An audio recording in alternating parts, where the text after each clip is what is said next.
Pleasure of introducing Baroness Thornhill. Baroness, would you like to come to the podium and just speak? My apologies that I can't stay for too long. The whole of yesterday was gobbled up by a certain FA Cup final, so I'm rather behind on everything today. But I'm delighted to join you. So let me introduce. This is a bit high tech for me. So Baroness Thornhill is was the first elected mayor of Watford Borough, re-elected as mayor in May 2006 and then in 2010, and she was ranked as the 41st most influential Liberal Democrat in the country, as described by Telegraph. And according to Nick Clegg, our Deputy Prime Minister, she is the best mayor in the country. He would say that, wouldn't he? Let's be honest. And he's a member of the Order of the British Empire in 2011, and she stood the parliamentary election in 2015 as the Liberal Democrat candidate in the election. So a grand round of applause for sparing your time to come here. So please give us some introductory some thoughts. Yes. Okay.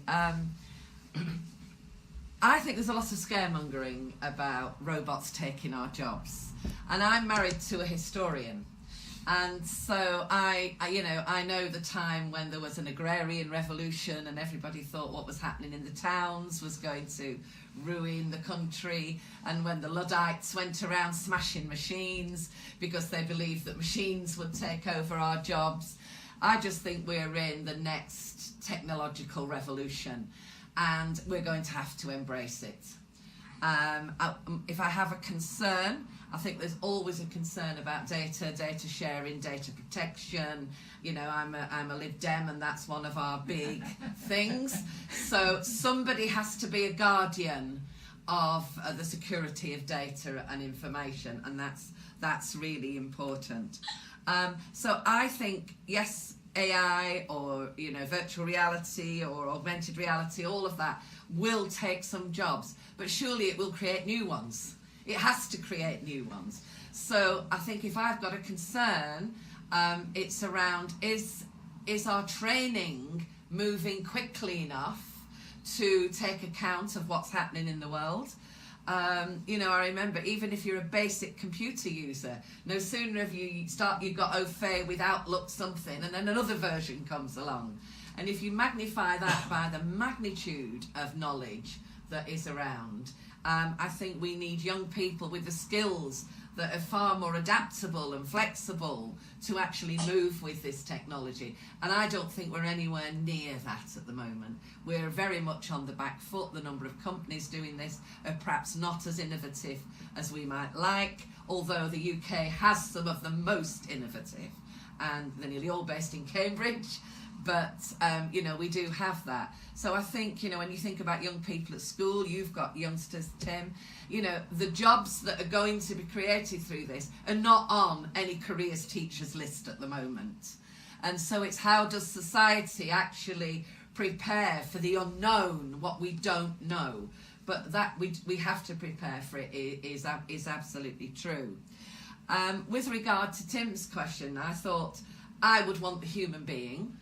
But Tim is right in as much as people are already doing that anyway. It's called the internet. Who doesn't go on the internet and actually try and diagnose what's wrong with them? Everybody does it now. So when you go to, my doctor will actually say to me, what do you think it is?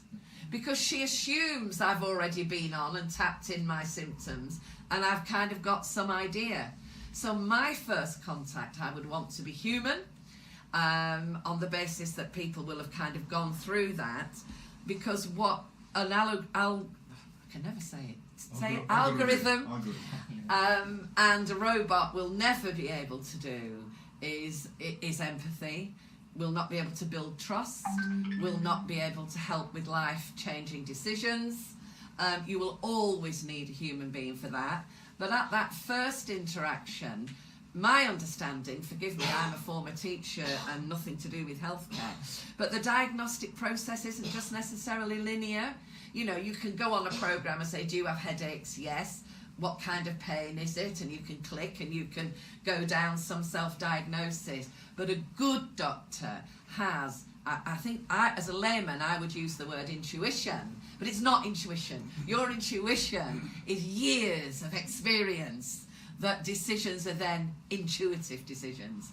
So it may be the way somebody walks in the surgery makes you think, hang on, I've not thought about that, or there was something funny about the way she did this or said that.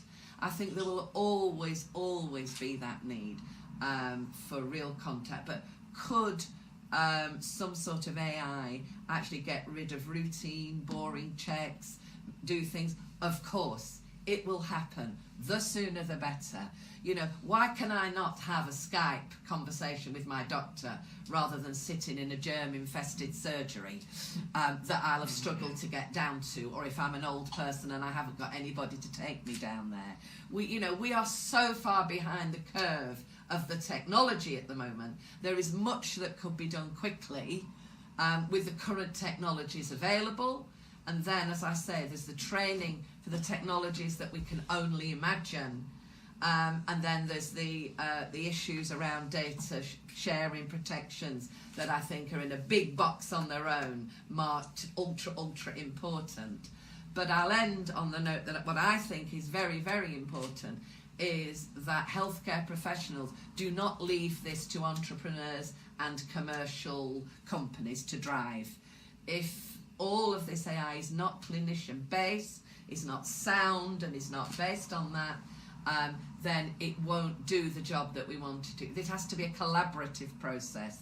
And of course, it will be driven by entrepreneurs and commerce because, you know, they will do the creating. But it has to have the input of true professionals at all steps of the ladder. The person who is the first person on a reception to deal with people will have information to input into an AI application, for want of a better word, because they see something that somebody else doesn't. So I think it's a brave new world. It's massively exciting. I wish I had an ounce of technical know-how in my body. I haven't.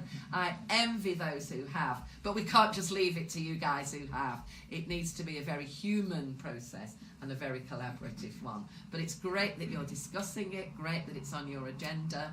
And if we don't move quickly with it, somebody else will. So, yeah, let's go GB. I think this is something we've got to major in. Thank you very much. Looked like a very jerky me on the screen, but You did it well, though. is that okay? Just have I'd like to know who you all are, if that's all right, briefly, before I kind of do a quick escape.